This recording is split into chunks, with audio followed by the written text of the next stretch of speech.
More rain, more pain. The flood emergency gripping country New South Wales is set to worsen, with heavy falls forecast later this week. Thousands of people remain cut off by floodwaters, while residents evacuated at the weekend may not be able to return for some time. Today, another 6 shires were declared natural disaster zones, taking the total to 34 since October. Tonight, we focus on 2 trouble spots that began the day fearing the worst. At Coonamble in the central west, the swollen Castlereagh River peaked this morning. Reporter Ben Worsley was there. We'll hear from him in a moment. But first to Wagga Wagga, where the flooded Murrumbidgee was set to test that city's defences. Barbara Miller reports. The mighty Murrumbidgee hasn't reached the forecast 10-metre peak, but it's well and truly got to Wagga's outlying areas, and at huge cost. Statewide, the damage bill runs to the tens of millions, with $500 million worth of crops destroyed. They had in prospect a great crop after 10 years drought, but that's now been seriously diminished, and our hearts go out to those farmers who've suffered those losses. 3,000 properties remain isolated. For some residents, like Harry Simpson, help is at hand for him and his beloved birds. As long as I get my birds out, that's my main concern, because there's a bit of value there. Overnight, SES volunteers and council workers worked at reinforcing the levee and sandbagging.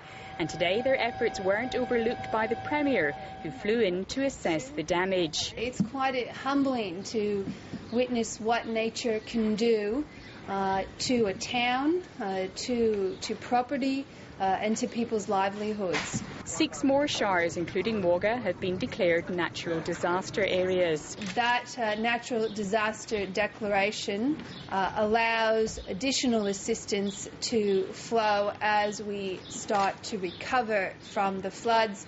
With the water level more or less steady at 9.7 metres, disaster has been averted for the residents of North Wagga. But being forced out of home just before Christmas is a massive inconvenience for many of the 700 evacuees, not to mention the family pets. I've got a little boy turning 5 on Wednesday. He won't be home for his birthday, due to have a baby in 9 weeks' time. The good weather is predicted to hold for another couple of days, but rain is predicted midweek and it could trigger more flooding.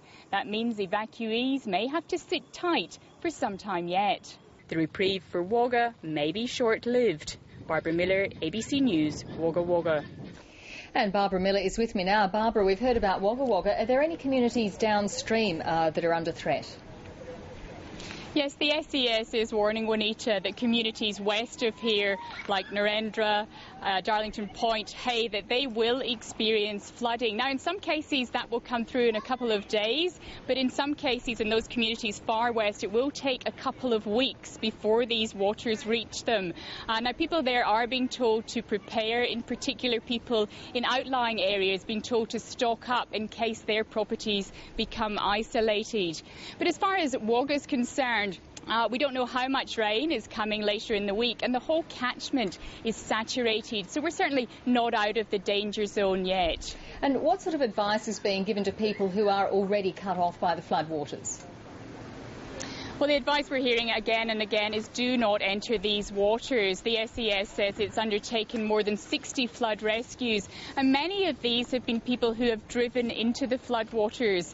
There have also been people canoeing in the waters who've had to be rescued, and some reports of people swimming in the waters. And what the authorities are saying is, look, these waters are not only dangerous and fast flowing, but they're also dirty and they carry a risk of disease, so stay away. Barbara Miller in Wagga Wagga, thank you.